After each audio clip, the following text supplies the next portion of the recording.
Dear students, अस्सलाम वालेकुम। मैं डॉक्टर ज़फ़र मीर आपको इस वीडियो लेक्चर में वेलकम करता हूँ। और आज के लेक्चर में मैं आपको बताऊँगा टाइप्स ऑफ रिलायबिलिटी या एविडेंसेस ऑफ रिलायबिलिटी। ठीक है, बेसिकली रिलायबिलिटी हम टेस्ट की बात करेंगे कि टेस्ट की रिलायबिलिटी से क्या मुराद है, और उसकी डेफिनेशन या कॉन्सेप्ट क्लियर करेंगे पहले, और फिर हम ये देखेंगे कि कौन कौन से एविडेंसेस हैं रिलायबिलिटी के जिनको आप टाइप्स ऑफ रिलायबिलिटीज भी कहते हैं। अच्छा, बेसिकली रिलायबिलिटी ऑफ टेस्ट हम क्यों मेजर करते हैं या इसका पर्पस क्या है। देखें, आप कोई टेस्ट लेते हैं, कोई एबिलिटी मेजर करते हैं। मिसाल के तौर पर आप स्टूडेंट्स की प्रॉब्लम सॉल्विंग स्किल चेक करना चाहते हैं। आप कोई आइटम बनाते हैं, ठीक है, और आप स्टूडेंट से उस आइटम के ऊपर रिस्पॉन्स लेते हैं और जो भी उसका स्कोर आता है उस एबिलिटी के ऊपर। अब एबिलिटी तो नहीं, ये तो नहीं हो सकता कि 10 दिन के बाद 20 दिन के बाद उसकी वो एबिलिटी चेंज हो गई है जो आपने 10 दिन पहले मेजर की थी। 10 दिन बाद आप दोबारा टेस्ट लेते हैं उसी प्रॉब्लम सॉल्विंग एबिलिटी को चेक करने के लिए। अगर रिस्पॉन्सेज वेरी कर जाते हैं और फिर आप दोबारा इसके बाद फिर टेस्ट लेते हैं, फिर आपके पास और डिफरेंट रिस्पॉन्सेज आते हैं, तो इसका मतलब ये है कि जो प्रॉब्लम है वो उस बच्चे के अंदर तो नहीं है जो रिस्पांस दे रहा है या जो पेपर हल कर रहा है। ठीक है, अगर उसके रिस्पॉन्सेज वेरी कर रहे हैं सिमिलर आइटम्स के ऊपर, सिमिलर एबिलिटी के ऊपर, तो इसका मतलब एबिलिटी तो नहीं बदल रही, तो फिर हमारे आइटम्स के अंदर कोई इशू है जिसकी वजह से ये आइटम हमारे सही मेजर नहीं कर रहे।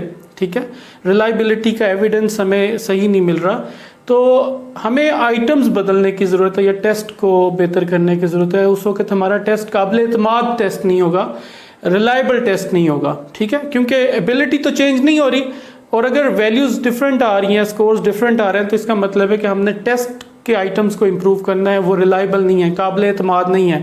ठीक है, तो रिलायबिलिटी ऑफ टेस्ट बेसिकली क्या है, कंसिस्टेंसी ऑफ स्कोर्स हैं। कंसिस्टेंसी ऑफ स्कोर से ये मुराद है कि अगर आपके जो रिजल्ट्स हैं टेस्ट के वो कंसिस्टेंट आते रहें डिफरेंट पीरियड्स में, एक ही स्टूडेंट से आप एक टेस्ट लें फिर लें, उनके रिजल्ट सिमिलर आ जाएं, चलें इक्वल ना आए, सेम ना आए, सिमिलर रिजल्ट्स आ जाएं, बाई चांस एरर भी हो सकता है, लेकिन सिमिलर रिजल्ट्स अगर टेस्ट कोई देता है तो हम कहते हैं कि ये एविडेंस है रिलायबिलिटी का।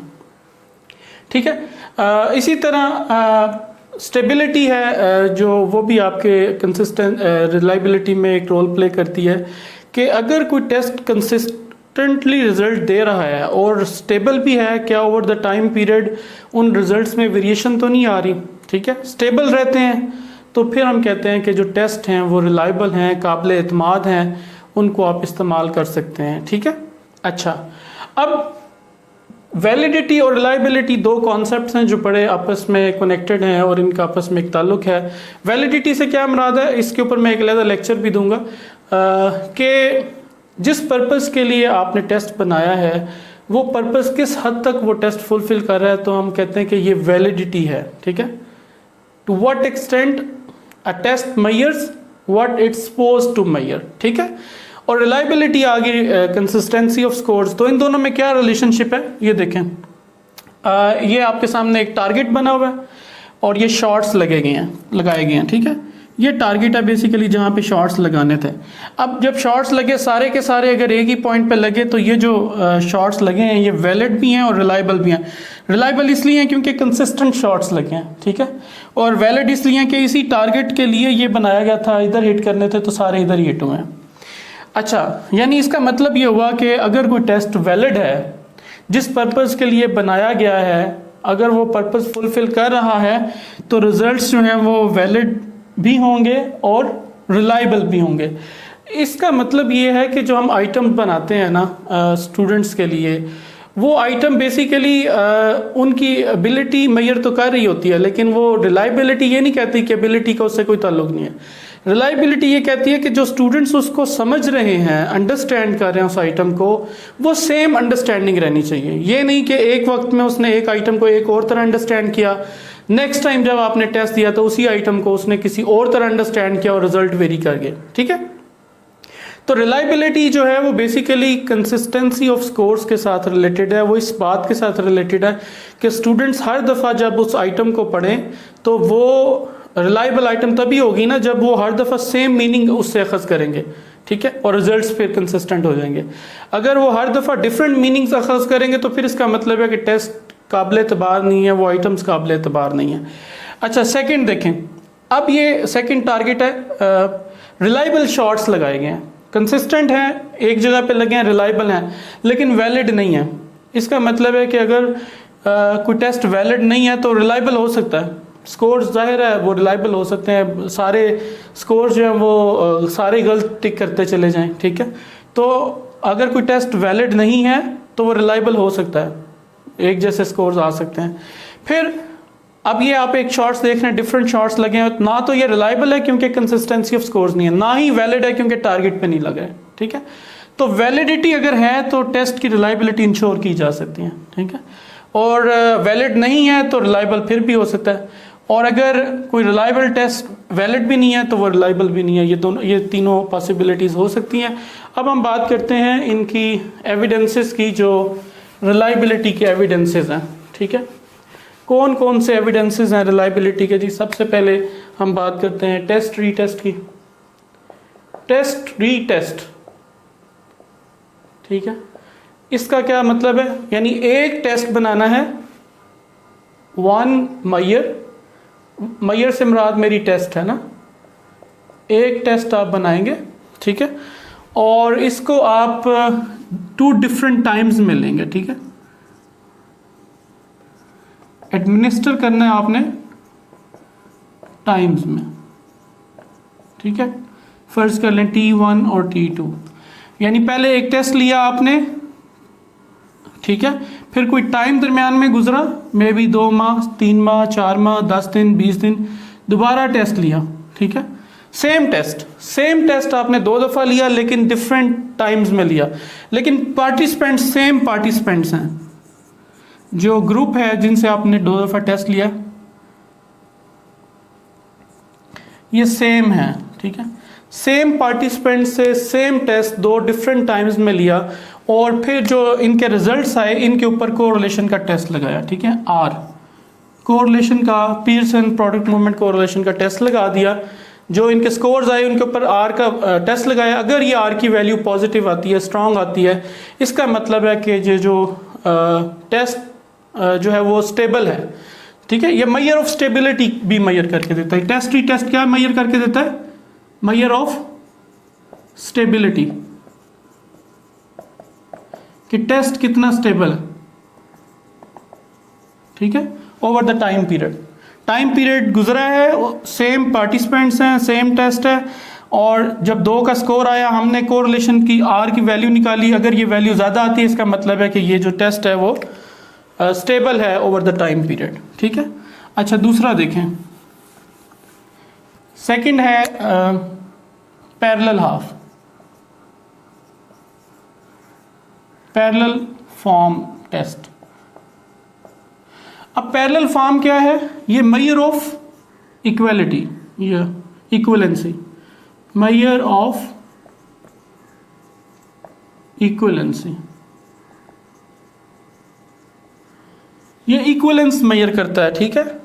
इसमें हम 2 टेस्ट बनाएंगे जो इक्वल फॉर्म्स के होंगे, 2 मेजर्स, 2 टेस्ट्स, ठीक है।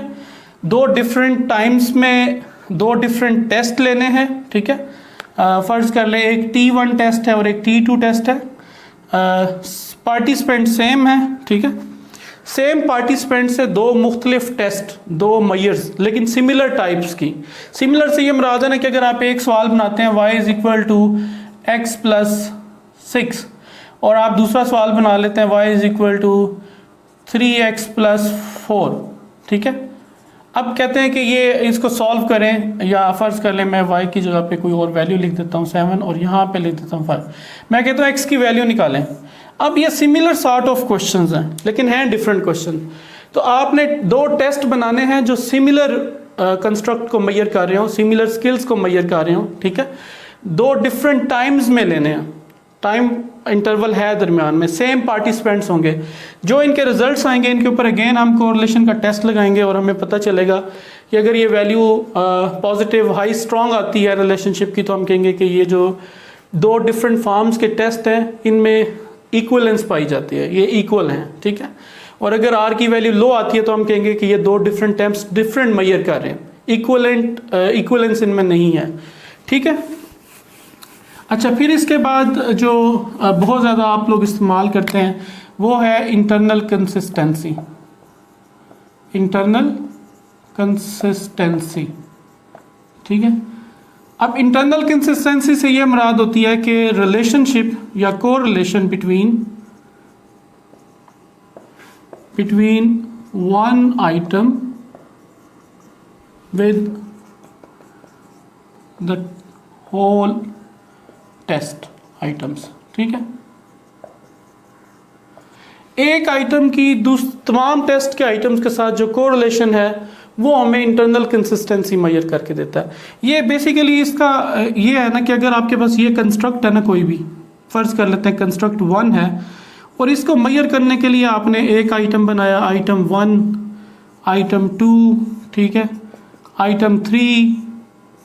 अब ये मुख्तलिफ आइटम्स आपने बनाए, तो ये इंटरनल कंसिस्टेंसी का मतलब है कि ये सारी आइटम्स एक ही कंस्ट्रक्ट को मेजर कर रही हूँ, ये इंटरनल कंसिस्टेंसी है। यानी तमाम आइटम्स जो आपने बनाई हैं किसी एक स्किल को या एक कंस्ट्रक्ट को मेजर करने के लिए, इंटरनल कंसिस्टेंसी में ये बताती है कि ये तमाम आइटम्स इसी कंस्ट्रक्ट को मेजर करती हैं, ठीक है।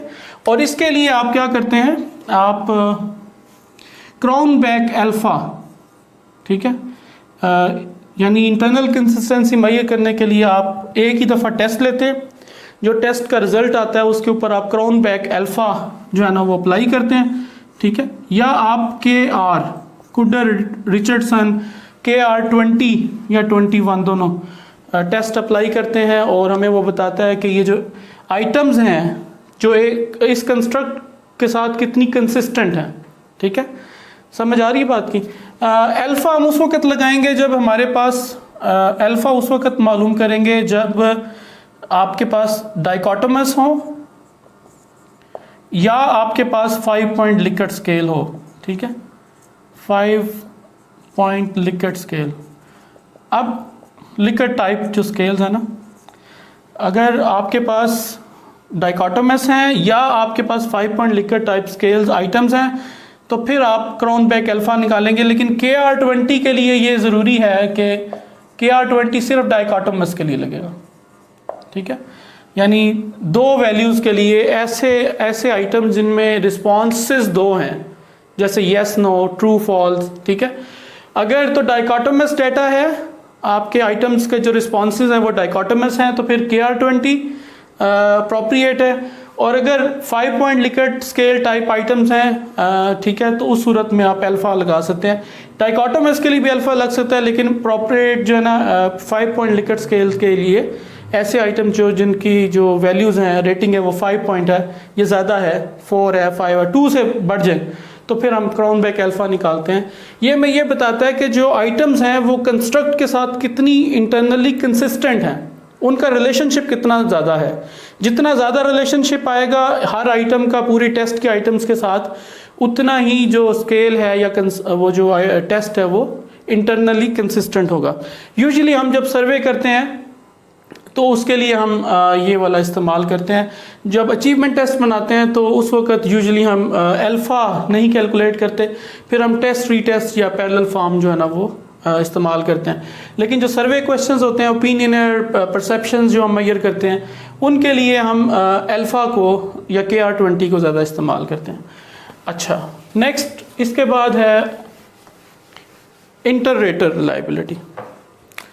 इंटर-रेटर में क्या है? Inter-rater reliability. अब इसमें यह है कि आपके पास डिफरेंट रेटर्स हैं, ठीक है। फ़र्ज़ कर लें एक क्वेश्चन किसी ने फिल किया, तो हम रेटर्स की रिलायबिलिटी देख रहे हैं कि जो रेटर्स के जो मार्क्स दिए जा रहे हैं उनमें कंसिस्टेंसी है कि नहीं है, ठीक है। मसलन रेटर 1 ने रेट किया और रेटर 2 ने रेट किया और रेटर 3 ने रेट किया, ठीक है। तो इनके जो रेटिंग है वो कंसिस्टेंट है कि नहीं है। हम तमाम एक टेस्ट लेंगे और उसके बाद रेटर 1, रेटर 2, रेटर 3 से रेट करवाएंगे, ठीक है, और फिर इनकी एवरेज निकाल लेंगे और ये देखेंगे कि ये जो इनमें ये परसेंटेज में निकाली जाती है यूजुअली ना, परसेंटेज में मेजर की जाती है रेटिंग रिलायबिलिटी। ठीक है, आई होप कि आपको रिलायबिलिटी के एविडेंसेस, रिलायबिलिटी का कॉन्सेप्ट और उसके एविडेंसेस के बारे में पता चल गया होगा, और आपने ये भी सीख लिया कि वैलिडिटी और रिलायबिलिटी में क्या रिलेशनशिप है। और अगर आपके ज़हन में कोई सवाल हो तो आप कमेंट बॉक्स में उसको लिख के पूछ सकते हैं।